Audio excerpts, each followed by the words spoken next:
अच्छा जी, fill series की basic assignment discuss करने के बाद एक स्टेप आगे चलते हैं और देखते हैं कि अगर हम मार्कशीट बनाते हैं तो वो किस तरीके से बनाई जा सकती है। स्टार्ट मेन्यू में मैं जाऊंगा और एक्सेल की एक शीट इंसर्ट कर लेते हैं। बेसिकली ब्लैंक वर्कशीट होगी ये।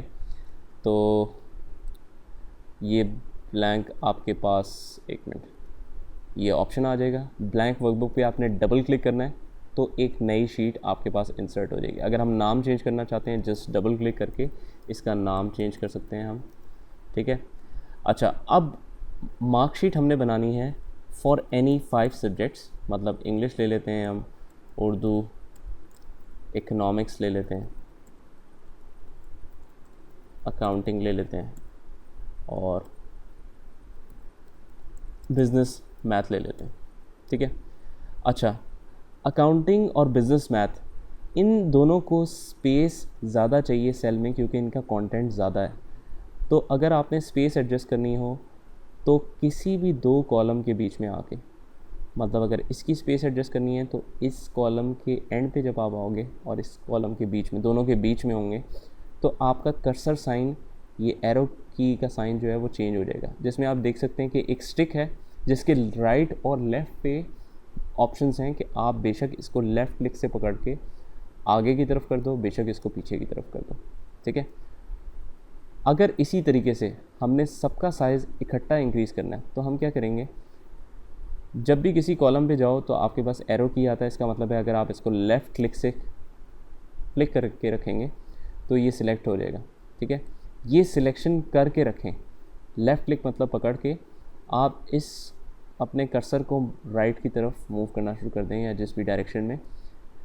और ये सारी सिलेक्शन होने के बाद किसी भी 2 कॉलम के बीच में आके आप इसको बढ़ाएंगे तो सारे के सारे कॉलम उसी प्रोपोर्शन के साथ इंक्रीज़ होंगे।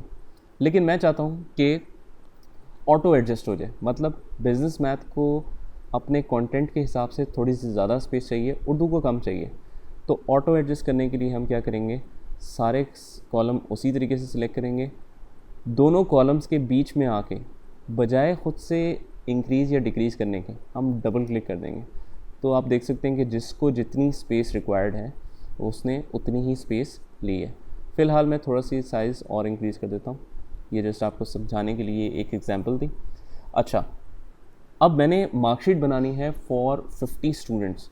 तो फ़िलहाल तो ये क्योंकि असाइनमेंट है तो आप कोई से भी नाम ले सकते हैं। स्टूडेंट 1 मैं कर लेता हूँ ताकि हमारा काम जल्दी हो जाए। ठीक है। 50 स्टूडेंट हैं। एक बात याद रखिएगा कि जब अल्फ़ाबेट्स के साथ नंबर्स आ जाएँ तो इसका मतलब है आप उसको अगर ड्रैग डाउन करें, जिस तरह यहाँ पर स्टूडेंट 1 लिखा है, जैसे ही हम इस स्मॉल डॉट के पास आके इसको ड्रैग डाउन करेंगे तो आपके पास नेक्स्ट नाम आएगा स्टूडेंट 2, स्टूडेंट 3, और इसी तरह ऑनवर्ड्स मैं ड्रैग कर लेता हूँ जहाँ पर 50 पूरा होता है। 48 हो गया, 49 एंड 50। ठीक है। वापस टॉप पे आने के लिए 2 तरीके हैं। आप या तो कंट्रोल अप दबा दें या फिर अगर बिल्कुल पहले सेल पे ही आना है आपने तो कंट्रोल होम। इससे क्या होगा, आप जहाँ पर भी होंगे आप मूव कर जाएंगे पहले सेल पे, दैट इज़ A1, मतलब सेल A1। ठीक है जी। अच्छा, इनका भी कॉलम साइज़ इंक्रीज़ करना पड़ेगा क्योंकि स्टूडेंट 1 के लिए तो ओके है, लेकिन स्टूडेंट 10 और स्टूडेंट 15 ऑनवर्ड्स को ज़रा सा ज़्यादा स्पेस चाहिए। तो डबल क्लिक करके हम एडजस्ट कर देते हैं। उसके बाद मैं चाहता हूँ कि एक असाइनमेंट क्विकली जनरेट मैं कर दूँ, लेकिन एक क्राइटेरिया के साथ। ठीक है। हर स्टूडेंट के किसी भी सब्जेक्ट में आप कोई से भी रैंडम मार्क्स दे सकते हैं, जो आपकी मर्ज़ी है। लेकिन एक चीज़ आपने माइंड में रखनी है कि किसी भी स्टूडेंट के लेस देन 30 मार्क्स नहीं होने चाहिए और 90 से ज़्यादा नहीं होने चाहिए। इसके दरमियान आप जो मार्क्स देना चाहते हैं आप दे सकते हैं। अब नॉर्मल अप्रोच आप कितनी भी फास्ट एंट्री कर लो कि चलो जी 30 से ऊपर भी रखने हैं, ये भी ख्याल रखना है, और 90 से नीचे रखने हैं। कितनी भी फास्ट आप एंट्री करो, आपको काफ़ी टाइम लग ही जाएगा।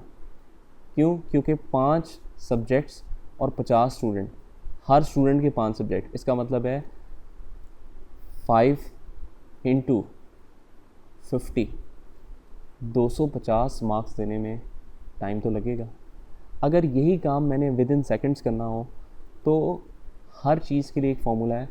जैसे ही मैंने आपको ये कहा कि आपने रैंडम मार्क्स जनरेट करने हैं जो कि दरमियान में हो 30 और 90 के, तो आपको फार्मूला मतलब ट्राई किया जा सकता है, क्योंकि हर चीज़ का फार्मूला अवेलेबल है। By the time you complete that this course, आपको फार्मूला की इतनी आदत हो जाएगी कि एक फार्मूला अगर आपने नहीं भी यूज़ किया हुआ, आप उसको लगा के ज़रूर देखेंगे कि क्या पता कोई इस तरह का फार्मूला हो। ठीक है, तो इक्वल्स टू आपको रैंडम से याद आना चाहिए था कि हम इक्वल्स टू रैंड बिटवीन का फार्मूला लगा सकते हैं। ये क्या करता है, returns a random number between the numbers you specify. हमें पूरा फार्मूला नहीं लिखना, तो हम RAN लिखते हैं सिर्फ। ठीक है, नीचे रैंड बिटवीन का ऑप्शन है तो एक एरो की डाउनवर्ड मूव करके टैब दबा देंगे। अच्छा, बॉटम लिमिट और टॉप लिमिट, ये बेसिकली फार्मूला सजेशन है जो हमें बता रहा है कि कम से कम नंबर आपने कितना देना है किसी को, मतलब लोएस्ट लिमिट जिससे नीचे नहीं होना चाहिए नंबर। तो हम कहते हैं 30 इज़ माई लोएस्ट लिमिट, और 90 से ज़्यादा ना हो। कॉमा बीच में लगाना है, ये भी फार्मूला ही सजेस्ट कर रहा है, मतलब टूल टिप ही हमारा। हम ब्रैकेट क्लोज कर देते हैं, ना भी करें तो एक्सेल खुद से कर देगा। अच्छा, अब जिस तरह मैंने आपको ड्रैगिंग का रूल समझाया, सबसे पहले तो सबसे आसान तरीका ड्रैगिंग का कि बजाय मैं डबल क्लिक करूं तो ये नीचे ड्रैग तो हो जाएगा, क्योंकि left most column is not empty. तो जहाँ तक वो फील्ड है वहीं तक ये डबल क्लिक करके ड्रैग हो सकता है। लेकिन मैं ऐसा नहीं करूँगा, मैं बजाय इधर वर्टिकल सिलेक्शन करके उस तरह से करने की, मैं पहले इसको सारा हॉरिजॉन्टल सिलेक्शन कर दूंगा, क्योंकि मुझे पता है कि अगर एक सेल को मैंने हॉरिजॉन्टल खींच के सब पे फॉर्मूला लगा दिया, तो अगर एक सेल भी नीचे ड्रैग करें हम, तो जाहिर सी बात है कि नीचे वाले भी पूरी रेंज में सेम ही फार्मूला लग जाएगा। इसका मतलब कि पूरी रेंज तक फार्मूला लगा के मुझे अब फ़ायदा है कि मैं on a single click left most column के हिसाब से डबल क्लिक करके ये सारे नंबर्स जनरेट कर सकता हूँ। ठीक है जी, तो ज़बरदस्त हो गया। 1 मिनट भी हार्डली आपके लिए बहुत ज़्यादा है, मेरा ख्याल है 10 सेकेंड्स में आप ये काम कर सकते हो। अच्छा, उसके बाद और क्या मार्कशीट में कंटेंट्स होते हैं, लाइक मार्क्स ऑब्टेन। चलो मार्क्स ऑब्टेन कर लेते हैं। मार्क्स ऑब्टेन का फॉर्मूला आपको पता है, अगर आपने बहुत ही जल्दी निकालना है तो ऑल्टरनेट इक्वल साइन, बेसिकली ये साइन बैक स्पेस से पीछे वाला है, जिसमें आपके पास इक्वल्स टू और प्लस दोनों के ऑप्शन हैं। बैक स्पेस से पीछे वाला बटन ऑल्टरनेट दबा के रखना है आपने, और इक्वल साइन दबा देना है।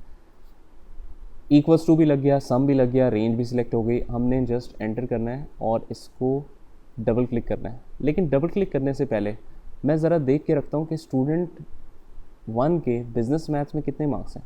45 है। अगर मैं इसको डबल क्लिक करूं तो इनके मार्क्स पे कोई फ़र्क पड़ना चाहिए? नहीं पड़ना चाहिए। लेकिन अगर मैं डबल क्लिक करूंगा तो फ़र्क पड़ेगा। बेसिकली इसका इससे कोई ताल्लुक़ नहीं है, लेकिन हमारा कुछ फॉर्मूला ही ऐसा लगा हुआ है कि ऑन एवरी रिफ़्रेश, जब भी आपकी एक्सेल की शीट रिफ़्रेश होती है, रिफ़्रेश वो कब होती है कि जैसे ही किसी सेल में कोई भी नया डाटा आएगा, पूरी की पूरी शीट एक दफ़ा रिफ़्रेश होगी। जैसे ही रिफ़्रेश होती है वो फॉर्मूले को दोबारा रीड करेगी। आपका फॉर्मूला क्या कहता है? रैंड बिटवीन, मतलब कि नंबर्स को घुमा दो, तो दोबारा से ये घुमा देगा इस नंबर्स को। ऑन एवरी रिफ़्रेश ये शीट चेंज होती रहेगी until and unless you stop that changing. ठीक है, चेंजिंग किस तरह से स्टॉप हो सकती है? अगर मैं इस सेल में जो फॉर्मूला लगा है वो रिमूव कर दूँ, तो क्या ख्याल है कि अगर मैं इस सेल को सिलेक्ट करके इसके पीछे वाला फॉर्मूला नज़र आ रहा है ना, ये फॉर्मूला बार में मैं सिलेक्ट करके इसको डिलीट कर देता हूँ। ठीक है, ऐसे जब मैं एंटर करूँगा तो वैल्यूज़ भी तो चली जाएंगी, क्योंकि अगर फॉर्मूला नहीं तो वैल्यूज़ नहीं। अब आपको कंट्रोल Z करता हूँ वापस। अब आपको कोई ऐसा काम करना है कि फॉर्मूला इसमें से निकल जाए और सिर्फ वैल्यूज़ रह जाए। आपने कोई ऐसा काम करना है जो हम सब करते हैं, अगले से काम निकलवा के और उसको गोली करा दी।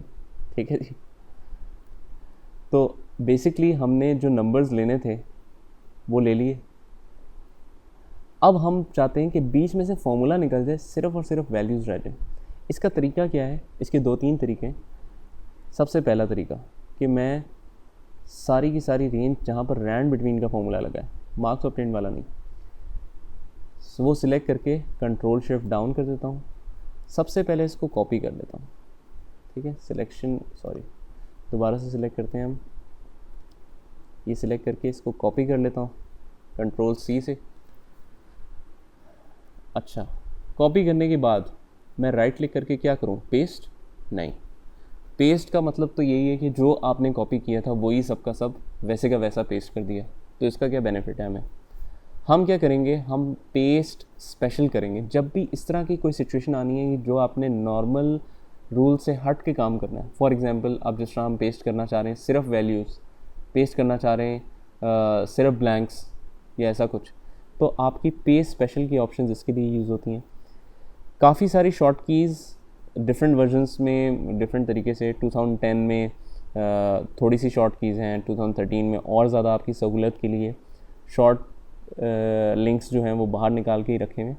लेकिन हम देखते हैं कि पेस्ट स्पेशल के ओवरऑल ऑप्शंस हमसे क्या कहते हैं, ठीक है। तो पेस्ट स्पेशल में गए। अच्छा, एक्सेल आपसे पूछ रहा है पेस्ट क्या करना चाहते हो? क्या सारे का सारा जो कॉपी किया, जिस तरीके से कॉपी किया वैसे का वैसा ऑल पेस्ट करना है? क्या जो कॉपी किया है उसमें से सिर्फ आपने फार्मूलाज पेस्ट करने? क्या जो आपने कॉपी किया है उसकी सिर्फ वैल्यूज़ रहने देनी है और फार्मूलाज रिमूव करने? एग्जैक्टली, हमने ये काम करना है, वैल्यूज़ ओनली। ये करके हम ओके कर देंगे तो आप देख सकते हैं कि आपकी वैल्यूज़ रह गई, बीच में से फार्मूलाज निकल गए। कैसे पता चल रहा है? फार्मूला बार में डायरेक्टली नंबर लिखा हुआ है, ना कि कोई फार्मूला। इसका मतलब है फार्मूला के थ्रू वैल्यू अब नहीं आ रही, डायरेक्ट वैल्यू इंडिपेंडेंट हो गई। अच्छा, ये एक्टिव सिलेक्शन जो है वो ख़त्म करने के लिए आप एस्केप का बटन दबाएंगे, ठीक है। अच्छा, इसी को रैंड बिटवीन को ख़त्म करने के लिए 3-4 तरीके मैं और बताता हूँ आपको। 3-4 तो नहीं, बेसिकली 2-3 हैं। कंट्रोल जी करके वापस रैंड बिटवीन ले आते हैं। एक तरीका तो मैंने आपको ये बताया कि आप पूरा सिलेक्शन करो, फिर कंट्रोल शिफ्ट डाउन दबाओ, फिर इसको कॉपी करो, फिर आप राइट क्लिक करो, फिर पेस्ट स्पेशल में जाओ, फिर पेस्ट स्पेशल के ओवरऑल ऑप्शंस में जाओ, फिर वैल्यूज़ पे क्लिक करो, फिर ओके करो, ठीक है। ये थोड़ा सा लंबा तरीका है। नॉर्मली क्या होता है कि ऑडिट फर्म्स में तो बहुत ज़्यादा, और बाकी काफ़ी फाइनेंशियल इंस्टीट्यूशंस में ये काम पड़ता रहता है कि आप फार्मूलाज के थ्रू वैल्यूज़ निकालो। क्लाइंट को क्योंकि काम देना होता है तो वो चाह नहीं रहे होते कि फार्मूलाज भी हम साथ में दें, लेकिन उनको शॉर्ट कीज़ याद होती हैं क्योंकि इनका ये रोज़ का काम है। तो आपने कंट्रोल सी करने के बाद राइट क्लिक करके ये सारा कुछ नहीं करना, बल्कि ऑल्टरनेट दबा के छोड़ देना है, मतलब दबा के रखना नहीं है आपने। फिर उसके बाद ई दबा के छोड़ देना है, फिर एस, फिर वी, ये बारी बारी आपने दबाना है, दबा के छोड़ देना है, और फिर ओके कर देना है आपने। तो यही सारा काम आपका पेस्ट स्पेशल हो जाएगा। वैल्यूज़ रह गई और फार्मूलाज बीच में से रिमूव हो गए। कंट्रोल जी करके एक दफ़ा दोबारा से देखते हैं। अगर मेरे पास ये रैंड बिटवीन है और मैंने इसमें से फार्मूलाज रिमूव करने हैं, सिर्फ वैल्यूज़ रहनी चाहिए, तो क्या करता हूँ मैं, सारी एक्टिव सिलेक्शन करके control shift down, control C करने के बाद आप alternate E S V enter दबा देंगे, ठीक है। तो ये एक तरह की शॉर्ट की है जो कि आप यूज़ कर सकते हैं ये काम करने के लिए। एस्केप दबा के कंट्रोल जी करता हूँ। एक और तरीका है, जब आप ये एक्टिव सिलेक्शन कर लो, अब आपने क्या करना है, नॉर्मली 2 तरह के क्लिक्स होते हैं माउस के, एक राइट क्लिक और एक लेफ़्ट क्लिक। अगर मैं इसको मिनिमाइज़ करते हैं ज़रा, अगर मैं डेस्कटॉप पे जाके माई कंप्यूटर पे लेफ़्ट क्लिक डबल के साथ करूँ, डबल क्लिक करूँ, तो क्या होगा? जाहिर सी बात है कि इसके अंदर चला जाएगा ये। लेकिन अगर मैं इस आइकॉन पे आगे राइट क्लिक करूँ तो आपकी ऑप्शंस खुलती हैं, ठीक है।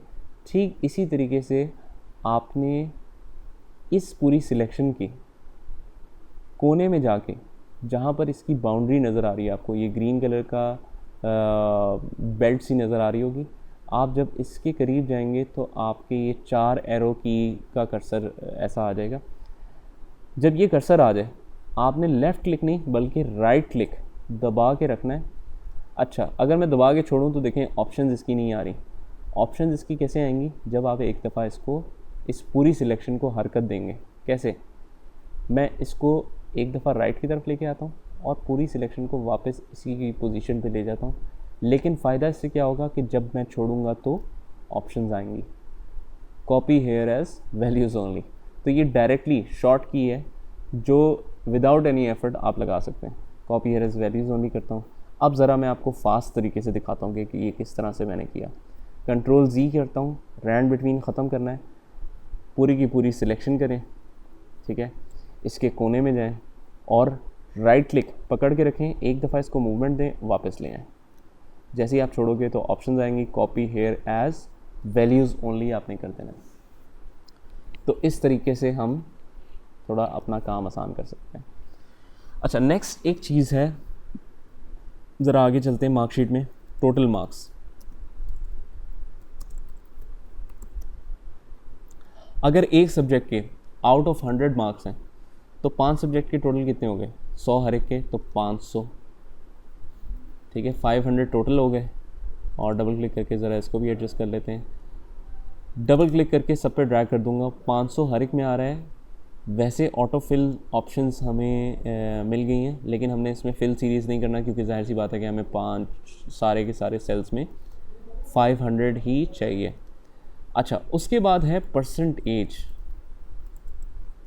ये बेसिकली हम थोड़े से फार्मूलाज की तरफ बढ़ रहे हैं, लेकिन परसेंटेज जो है वो कोई ऐसा फार्मूला नहीं है, ना स्पेसिफिकली कोई एक्सेल ने इसका प्री डिफाइंड फार्मूला दिया हुआ है, क्योंकि बहुत ही सिंपल है परसेंटेज निकालना। ये बिल्कुल इसी तरह है जैसे आप कैलकुलेटर में परसेंटेज निकालते हो। कैसे निकालते हैं कैलकुलेटर में परसेंटेज? आप लिखते हो जितने मार्क्स ऑब्टेन्ड हैं डिवाइडेड बाय टोटल मार्क्स करके मल्टीप्लाई बाय आप 100 कर देंगे, ठीक है। तो सेम इसी तरह का फॉर्मूला है, इक्वल्स टू आपने करना है मार्क्स ऑब्टेन। हाँ जी, फॉर्मूला हमारा है, दोबारा से देख लेते हैं ज़रा एक दफ़ा। इक्वल्स टू मार्क्स ऑब्टेन्ड, मतलब कि ये वाला सेल हमने खुद से 288 डिवाइड बाई 500 नहीं लिखना। क्यों? क्योंकि ये वेरी नहीं कर सकता, फिर चेंज नहीं होगा बाकियों के साथ।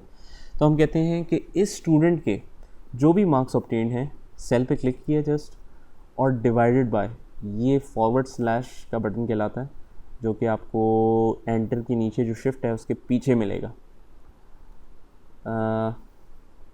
Marks obtained divided by total marks. अच्छा, मल्टीप्लाई बाय 100 मैं फ़िलहाल नहीं करता, वो मैं आपको बताता हूँ क्यों। एंटर मैं करूँगा तो 0.576% आ रही है। बजाय मल्टीप्लाई 100 करने के मैं होम टैब पे एक परसेंट का स्टाइल देख रहा हूँ। बेसिकली ये सारी फॉर्मेटिंग की ऑप्शन हैं कि सेल में आप किस किस तरीके से इसको फॉर्मेट कर सकते हो। आप चाहो तो इसको डॉलर साइन लगा दो, साथ में कॉमा स्टाइल लगा दो, ठीक है। फिर आपकी कुछ अकाउंटिंग से रिलेटेड, शॉर्ट डेट से रिलेटेड काफ़ी सारी जो हैं वो सेल फॉर्मेटिंग ये कहलाती है बेसिकली ये एरिया। तो आप इसको फॉर्मेट सेल्स देख सकते हैं आप, ये देखिए नाम भी आ रहा है इसका, तो ये ऑप्शन कहलाती है। यहाँ पर मैं देख सकता हूँ कि परसेंट का स्टाइल गिवन है। अगर मैं इसको क्लिक करूं तो यू विल नोटिस दैट 58%, मतलब कि मल्टीप्लाई बाय 100 इसके अंदर बाय डिफ़ॉल्ट मौजूद है और परसेंट का साइन सिग्नेचर भी आ गया, जो कि बहुत ही अच्छी बात है, आपको कुछ करना नहीं पड़ा। डबल क्लिक करके मैं इसको ड्रैग करूँगा तो सबकी परसेंटेजेस आ जाएंगी। अच्छा, अब अगर मैं स्टूडेंट 1 के बिज़नेस मैथ में मार्क्स 75 से 76 कर दूं तो देखते हैं परसेंटेज पे क्या फ़र्क पड़ता है। अभी मैंने एंटर नहीं किया, एंटर 58% ही रही। क्यों? क्योंकि परसेंटेज में चेंज तो है, लेकिन आपका कुछ डेसिमल प्लेसेस का हिस्सा जो है वो इफ़ेक्ट हो रहा है, और डेसिमल प्लेसेस में ये फिगर है ही नहीं बल्कि राउंड अप हुई हुई है। तो इसका मतलब है आपको डेसिमल प्लेसेस इसकी ऑन करनी पड़ेगी। तरीका क्या होगा कि आप पहले सेल को सिलेक्ट करके कंट्रोल शिफ्ट डाउन का बटन दबाएंगे और उसके बाद हम इसी नंबर या फॉर्मेट सेल्स में जाके इंक्रीज़ या डिक्रीज़ डेसिमल प्लेसेस, बेसिकली थोड़ा सा ये लगता है साइन देख के कि ये शायद डिक्रीज़ डेसिमल प्लेसेस है, लेकिन बस इसी तरह से डिफाइंड है। इंक्रीज डेसिमल आपको पता चल जाएगा क्योंकि ये टूल टिप आ रही होती है कि इससे क्या होगा, इससे क्या होगा। इंक्रीज डेसिमल प्लेसेस, बहरहाल मैं 1 और 2 दफ़ा क्लिक करूँगा तो आपके डेसिमल प्लेसेस इंक्रीज़ हो जाएंगे। ठीक है जी, अभी यहीं तक रखते हैं इसको। ये सारी चीज़ें प्रैक्टिस करके अगर आपको कोई हिस्सा नहीं समझ में आता इसमें तो बार बार इस वीडियो को प्ले करें। जब तक इसकी ग्रिप नहीं हो जाती आपने आगे नेक्स्ट वीडियो पे नहीं मूव करना। तो यहाँ तक करें, फिर आगे देखते हैं।